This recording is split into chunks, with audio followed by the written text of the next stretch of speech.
Good morning, welcome. Go ahead and get started. But before I get into the slides proper, I wanted to do a real quick introduction. So my name is Chris Martin. I'm an embedded technical specialist with what was until so recently Altera, but now part of Intel. I have been in the embedded industry now for a little over 21 years. I got my start at Texas Instruments way back in 1995. This is also about the time that I got started using Linux as well, so this is the mid-90s. But since then, I've worked on several development teams, also verification teams for several different companies along the way. And now I work for Altera/Intel, and I help Altera/Intel customers build and ultimately debug embedded systems. So that's a little bit about me. And today, I'm going to talk about debugging at the hardware level using Linux. And of course, if there's any point throughout the presentation, if you need me to repeat something, I know I have a mic, so it's probably pretty good. Or if you have any questions, just feel free to interrupt. It's perfectly fine. So what are we going to go over today? Basically, I want to start off by just introducing the problem a little bit, so what the problem we want to solve. Then look at a few simple observation or query tools that come as part of the Linux kernel. Move on to some simple user space applications that we can make use of, and then look at a few advanced debugging tools such as GDB, Eclipse, which can sit on top of GDB, LTTng for some simple tracing, and of course FIO for doing some bandwidth and latency analysis. I do have a section on some general tips and tricks that I use to debug and help other customers debug, and of course these are just some of them. I know everybody has their own tips and tricks, and I'm very interested in debugging. If you have some, or if you have a story of some debugging, feel free to find me throughout the conference. I would definitely love to talk some more. Then finally, at the very end, I'd like to end with a live interactive demonstration. I have a board here where I'm going to ask for a little bit of audience participation if you want to. So what is the problem that we need to solve? So you may have seen a few other presentations about debugging at the kernel space level or on Linux in general. And you may have seen a similar depiction of the different levels of hardware, kernel space, and user space. Usually this is depicted as a set of concentric circles with hardware set squarely in the middle of that. I'm going to show this a little bit different today, and the reason for that is, I'm going to show this as a pyramid or a triangle. And the reason really is because the kernel space and user space sits on top of a foundation of hardware. So the problem is, if the hardware doesn't work, then none of this that sits on top of it is going to work either, to be honest. So with that, we need to keep two things in mind. One, know what could go wrong with the hardware. Well, obviously, there's a lot of things that could go wrong with the hardware, and we only have 50 minutes today, so I can't go into all of those. But more importantly, we need to know what tools exist to help us discover what went wrong with the hardware. So my point of my presentation today is to really try to introduce briefly a few of these tools to help us. Wrong way. So step one, what do we run into? Or what do we want to do the first time we run into a bug? We want to observe, obviously. And as I like to say in my own Linux speak, cattail more or less. And I only really like that phrase because my kids kind of like that phrase, and I get a good giggle out of it. But anyway, to be serious, there are a few virtual file systems that we can make use of and glean some information about our hardware debug. The first one I want to introduce is procfs. You may already be familiar with it. But in the context of hardware debug, there are a few things that we do want to take note of. Really, one of the first things that I always look at, especially when I have hardware that has interrupts, is /proc/interrupts. You can get some information about what's going on, not just with software interrupts, but also software interrupts, or hardware interrupts and software interrupts. There's more information also in proc I&rsquo. Of course, once we move up the level just a little bit and we begin to develop some software for our hardware, there's also more information here that is useful, especially for modules. This is parsed primarily by lsmod, but you can get some information out of here. And of course, I won't go over everything that's in here. There's a good document that can be downloaded, but there's several other pieces of information that can be gleaned, especially about the kernel itself, how it's set up, what CPUs we're running on, as well as we can get information about individual PIDs that are running. So all could be useful information while we're debugging. The second virtual file system I just want to briefly talk about is sysfs. So it's usually underneath /sys. And again, we can get more information with our kernel modules. And really, this is where when we start developing our kernel modules, you not only just have information you can observe, but also you can create modules that create their own virtual file systems. And you can interact with those, not only observing, but modifying as well.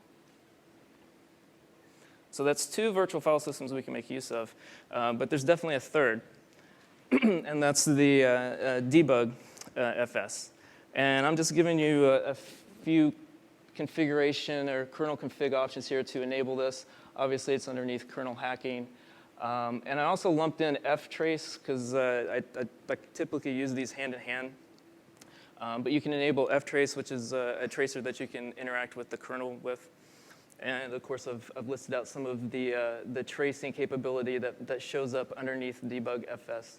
You can definitely enable events, filter on some of those events, as well as just set which ones you want to go. Anyway, so very high level. I know I'm building up to get to hopefully the interactive part of this, but those are the first things that we can definitely look at when we're debugging. We definitely want to make use of what's available for us. But once we've kind of exhausted what's in these virtual file systems, we might want to start using a few simple command line tools. And I know these are simple, but really I don't want to discount them because you still can glean some information before you go into the hardcore debuggers. And of course, the first one is devmem. It's a very simple user space application. All it does is use memmap to get to the physical address space. It allows for easy peeks and pokes. It's very useful early on in the debug cycle when you don't have any software built, you don't have your kernel modules built, you don't have any user space applications built. You can just kind of peek and poke around. But it's kind of limited. You can only read and write one memory location. So what are we going to do? Well, we could think maybe we just want to automate devmem, but this gets messy really fast. I mean, I'm using a loop here to sequence through these addresses, use DD to format it with hex dump, and then pipe that into devmem. This is messy. The other thing we could do is since devmem opens up just /dev/mem by itself, we might want to access that directly. However, we're going to run into a few problems because it does have some limitations as of kernel 2.6. I believe it's limited to maybe 1 megabyte of access.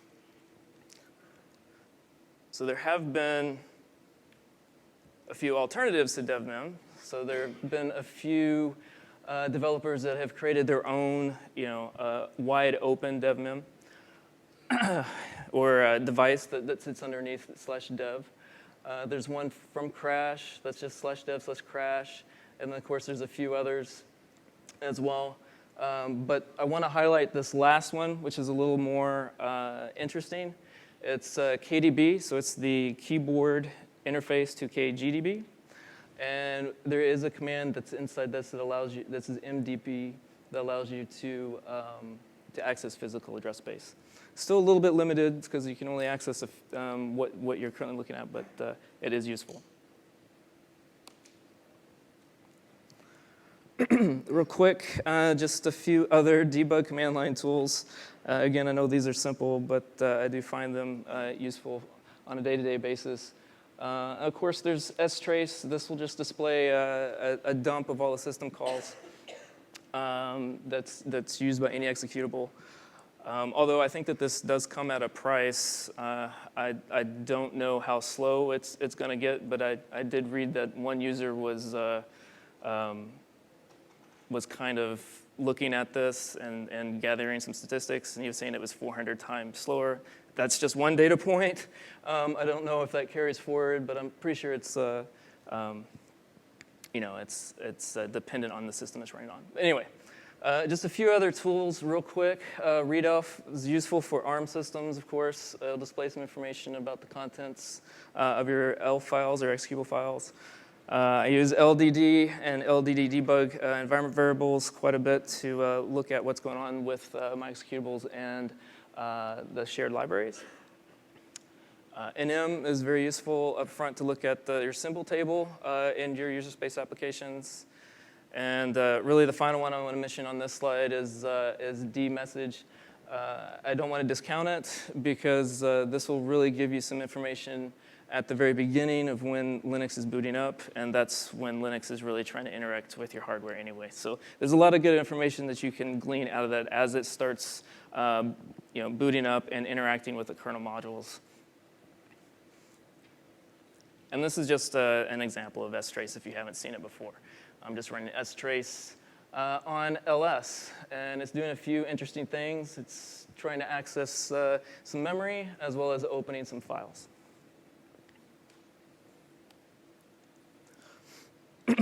I just want to go over a few other tools because what I've talked about so far is if you're really interacting with hardware that's memory mapped.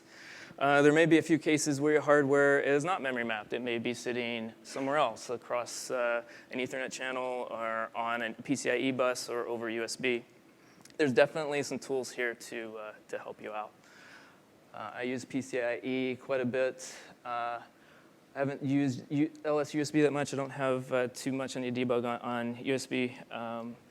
But for Ethernet, you probably are familiar with netstat and tcpdump. And as of late, I've really started to like iftop or iftop because it gives you a nice top interface, just like top does for processes. But then you get to see the network traffic. Anyway. Very high level, I know. Take a quick drink.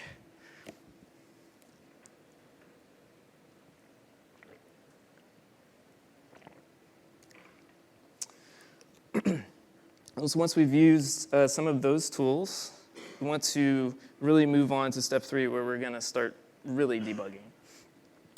And of course, debugging, I can't discount GDB. This is a very good tool. I'm definitely going to use it during the demonstrations, but basically it's a good command line interface to set breakpoints, do things like look at backtraces, list both C and disassembly, and although I've listed some of the things here, it can also look at the variables as well, in which we'll see. And I'm going to mention Eclipse. I know we all have our, or we all think Eclipse. Well, we all have our different opinions on Eclipse, but I typically see this useful to sit on top of GDB, and I use it especially on projects with a large number of files. If I don't know exactly where that bug is, this is going to really allow you in a GUI to hone in on where the problem could be. But typically, I use this at the beginning and then move to GDB because I like the command line interface of it. I'm kind of old school that way. And then I'll quickly go through this.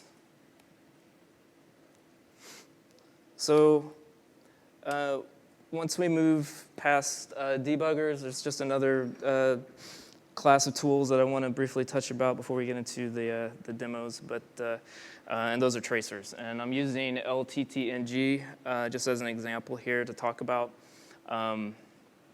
This is a pretty good tool that really will allow you to trace across not only user space, but also kernel space, and I believe it also does Java, all from the same command line tools. I haven't used the Java portion of this, but it is useful for both user space and kernel space.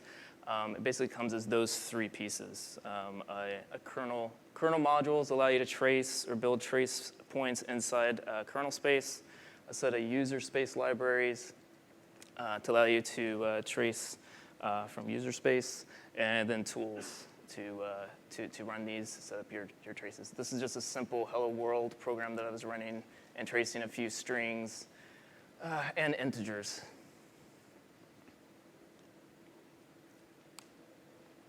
And of course, there's a few other tracers out there. Obviously, ftrace we'll look at here in just a minute. There's also perf, systemtap, ktap, dtrace for Linux, sysdig. I invite you to go out if you haven't looked at any of these to take a look.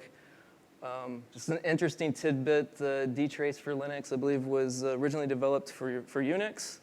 And the same developer who developed this also developed one of the first GUI-based text editors that I used, Crisp. So that's probably dating me just a little bit. But anyway, I invite you to go out and read up on some of these. And of course, after we've debugged our hardware and our software that's sitting on top of the hardware, and we get it all working, we think we have all the bugs out of it, it's definitely moving data to and from the hardware. We might think that we're done. But in some cases, maybe we're just not moving the data fast enough. How are we going to find this out? A lot of times I use flexible IO tester, or FIO, for things such as bandwidth and latency numbers. This definitely works with block devices and virtual files. And of course, it uses several different libraries for moving this data. In fact, you can run through different tests, choose different libraries, and you can see that the data changes. I just have one quick example of FIO here.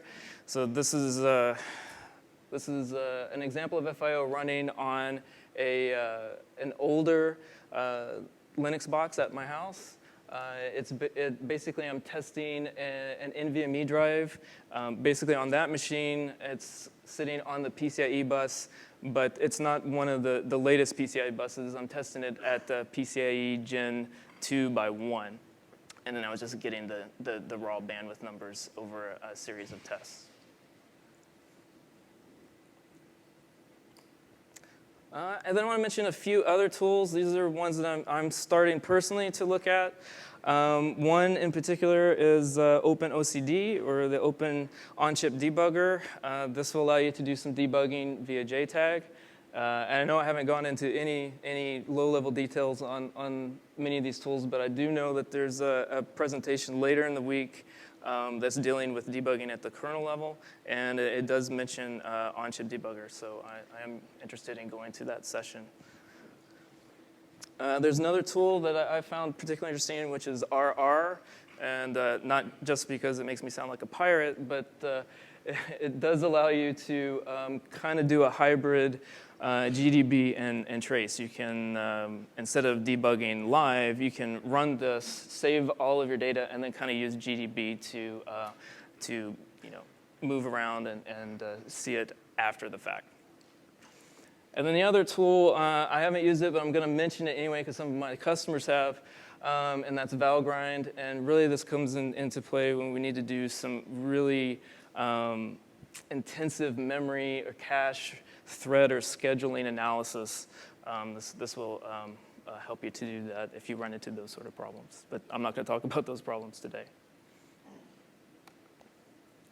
And these are just some of my general tips and tricks. I know these are pretty simple, but I do use a few tools, especially DD and hex dump and of course, tail to look at log files. Tail is in particular very useful if your boss comes to your cube. You just open up a bunch of these with some logs that are running. It makes it look like you're doing a lot of good work. I also use watch, and we'll see that what that does, it just allows you to repeatedly open files and cat them. That's very useful for the files that are sitting inside /proc. And of course, as I tell everybody, just automate, automate, automate. I've come from verification, and I like to script up everything. So these are just some of my tips and tricks. I'd love to hear some of yours as well. Okay. So I know that was real quick, and just a very, very high level introducing some of the tools that are at our disposal. But now I'd like to kind of move into the interactive part of this. Let me introduce what the hardware is here. I've got a small board. It has a Cortex A9 dual core on it with a few GPIOs. Actually, let me hold this up just a little bit. A few GPIOs, and on those GPIOs, connected up to LEDs, push buttons, some switches, and of course, some jumpers. So I have a few small demos that we could run through together, and I was wondering if there's anybody in the audience, I need a volunteer. Is there anybody that wants to come up here and help me? You, thanks. Yeah. So what's your name, Matt? Sorry. I didn't know you were giving the talk. Yeah, that's fine. Okay. That's fine. Okay, so I'll come over here. So I work with Matt just a little bit. Thank you for volunteering. I didn't know you were going to be here today either. So do you want to be a one-time failure, or do you want to be kind of an intermittent, occasional failure? Well, since I'm a debugging and an intermittent kind of failure intermittent? right now, okay. Okay. Let's do that. That sounds good. That sounds good. So let me bring up my my window. So basically, what I want you to do is to flip one of these switches. Okay. Not yet, because I don't want to know what you're doing. All right. Now, do you trust me that I'm not going to look and watch what you're doing? I mean, because I did bring some insurance just in case you don't. I wanted to show you. So if you don't trust me, I brought the blindfold I use on the airplane. So, lovely. Yeah. Don't laugh. My wife made this for me. So she's a Linux geek too. Anyway, we probably don't have to. I promised her I'd show it. So anyway, we don't have to use it. Okay. So what I'm going to do, and hopefully you can see this, is I'm just going to watch /proc/interrupts, and basically the switches that are connected to GPIOs are also connected to interrupt to the ARM, Okay. and so we can see when you've, Okay. When something's changed. All right. So hold on, not yet. Don't do it, not yet.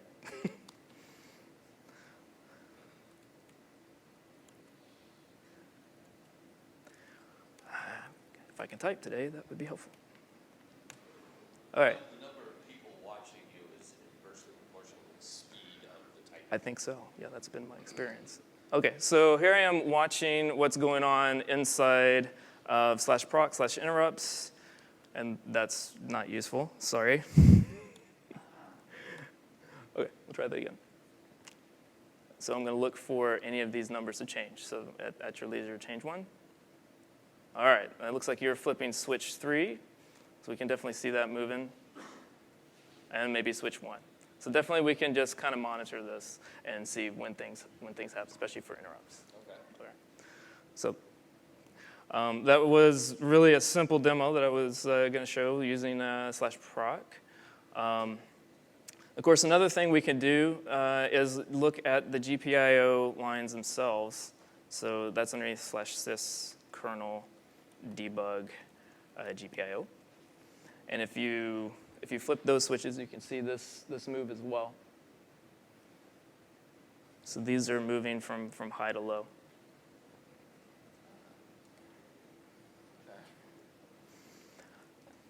Of course, all of this information could be gleaned by using devmem, but this is a little bit more user-readable. All right, so I have 2 more live demonstrations. Does anybody else want to come up? I put everybody to sleep, really? All right, Jen? Come on. All right, thanks. Thanks, Matt. Round of applause for Matt for flipping switches.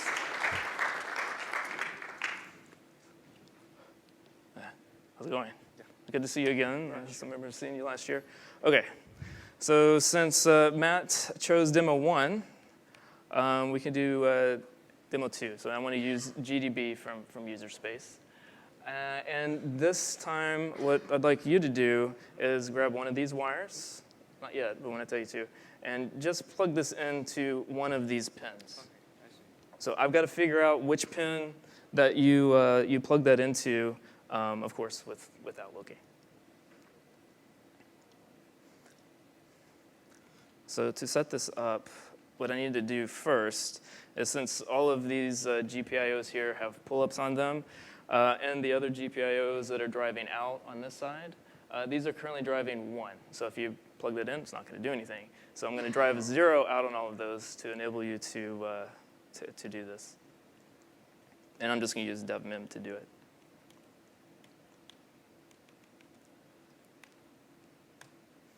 Okay, let me go ahead and read that back. So we're now driving 0s.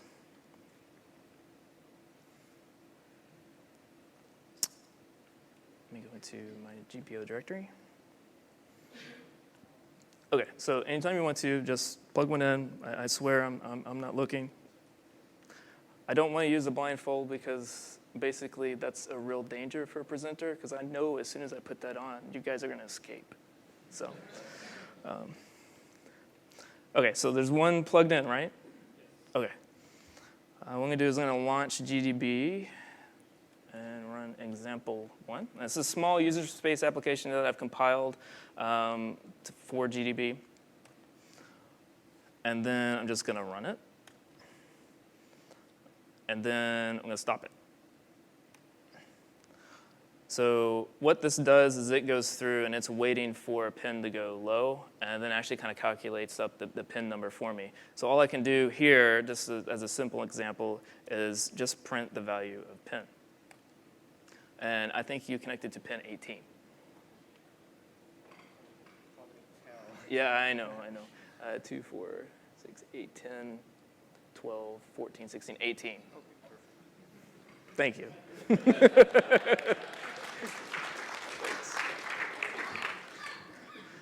Okay, I have one more. Any takers? Last one. You, sir.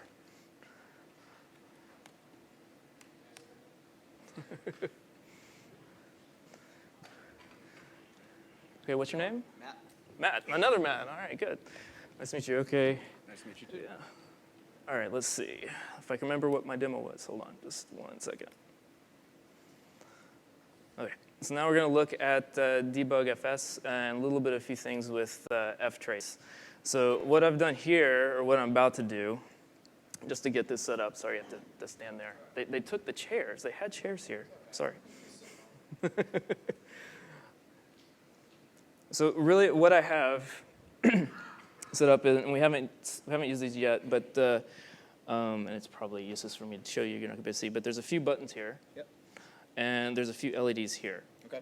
And when I tell you to, what I want you to do is press those buttons. What it's going to do is going to do binary counter, and keep track of what the value is on the counter. I'm going to try to glean that information too. So basically, there's already a kernel module that's attached to those LEDs. What I'm going to do is I'm going to unbind the one that's come installed with my Linux distribution, and then mount my own. So I've built a real simple kernel module here that's using UIO. And basically what's happening is every time you press that button, it's going to fire off an interrupt, kind of, which it's going to go through the /dev/UIO0.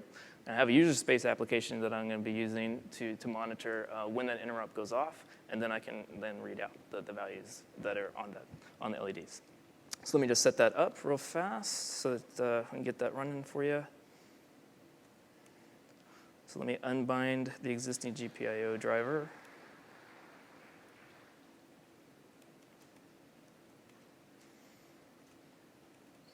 Altera, GPIO, unbind. And then I'm going to go into my button LED example and install my mods,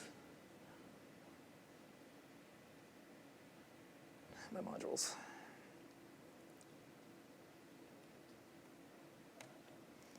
Okay. And then I have one more.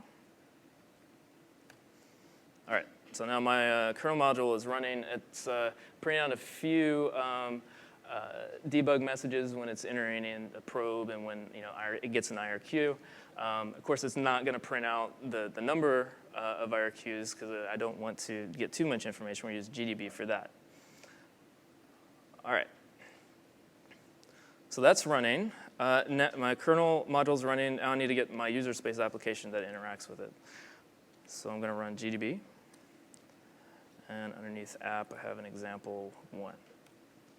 So now it's also compiled with GDB. I'm going to run.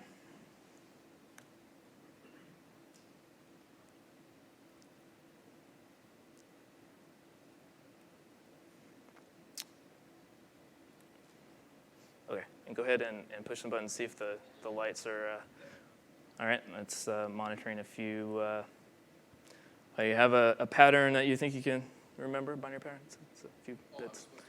Yeah, remember what the LEDs look like. Okay. So I'm going to Control-C out of this.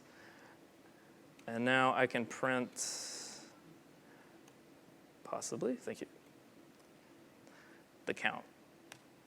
So I think the bits that are on, and I'm showing this as binary, on the LEDs is 11011. Got it. All right, that's good. Let's see. I did have a few other things that I can show. If I can get this to. Sorry, I was going to run this demo on a Linux machine, but for some reason the Linux machine wouldn't work with the equipment we have. I see a bunch of Macs back there. Maybe that's the issue. So bear with me for just a second. So I'm going to quit out of this.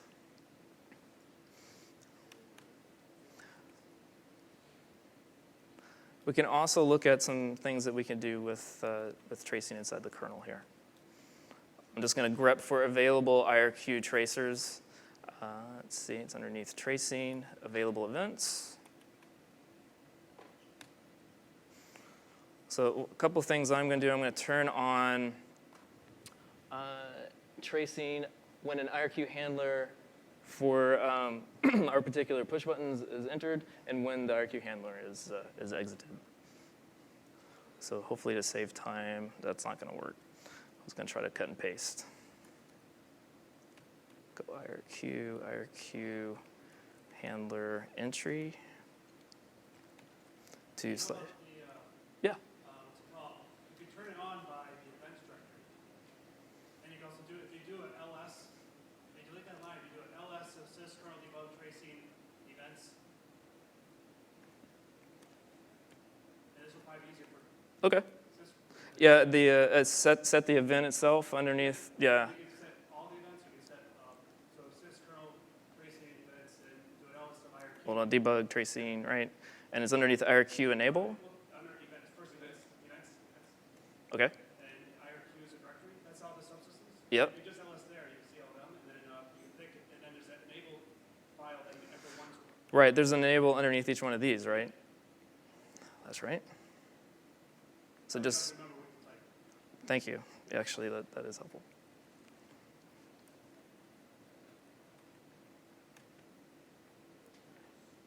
Oh. Nope. You just space between the one, you just try to. Oh, yeah. With the file, yeah. Sorry. Thank you. White space, man. Thank you for showing that bug. Right, that's true. You can get yourself in trouble, especially during live debugging events. It's the demo effect, right? So the other one I was going to enable is IRQ handler exit. Enable. Okay. So I'm going to go ahead and just run this application again, and you can push some more buttons in a second. Go ahead. Anytime you want to stop pressing buttons. I know it's fun. I gotta remember this one too. No, I won't make you remember. That's okay. Okay, and then now we can certainly grep for, I know that these are happening on IRQ 48. In our trace buffer.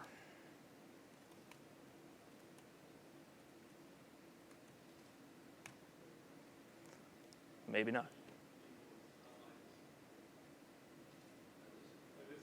It's an equal, yeah.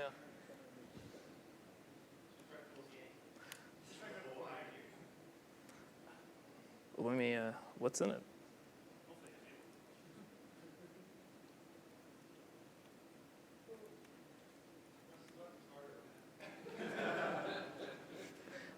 Thank you. Sometimes that does help. There are some events in there, but maybe not just for, I can see. Try 16, yeah. I'll use 16 as an example. I think that, that I'm getting off into the weeds here. Yeah, it should be this one. Yeah.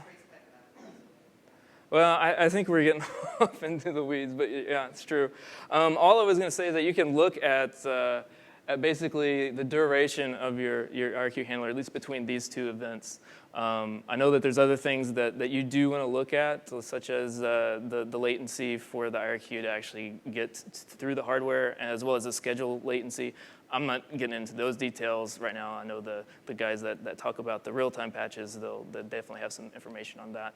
But anyway, that was my third demo, and I appreciate it. No problem. Give Matt a round of applause. And thanks for you guys in the audience that are helping me out. I am typing harder on the keyboard, by the way. So anyway, just a few conclusions before we end this session. But basically, just always remember that we have some virtual file systems at our disposal. We definitely want to make use of devmem early on. I know it's a simple tool, but it is useful. Utilize some other command line tools, including strace to glean some other information. GDB is very helpful here. Eclipse can be helpful, especially if you wanted to operate in a GUI environment, or if any of your, if you're taking classes and they make you use this with Java, then Eclipse is useful. And then also use available tracer tools if needed. And of course, if you need to start monitoring the performance, there are tools such as FIO to allow you to do this. Also, just one quick comment about the ftrace. You know that there's a new tracing file system, so you don't have to mount debug. There's actually a sys kernel tracing directory now. No, I did not. As of which kernel? If you don't, which kernel is good? I don't remember when I got pulled in. 4.2 maybe? 4.2? I think 4.2. Okay. Yeah, the kernel version I'm using on the board right now is 4.0. So that probably makes sense. Ancient. Right. It's old, I know, I'm sorry. So that's good. I'll take a look at that. That's a good tip. And then I just have some references. I'm not going to read these off, but I will post the final slides on our portal, and that's at rocketboards.org, and it'll actually be /documentation. But really, that's all I had for today, and I appreciate you sitting in.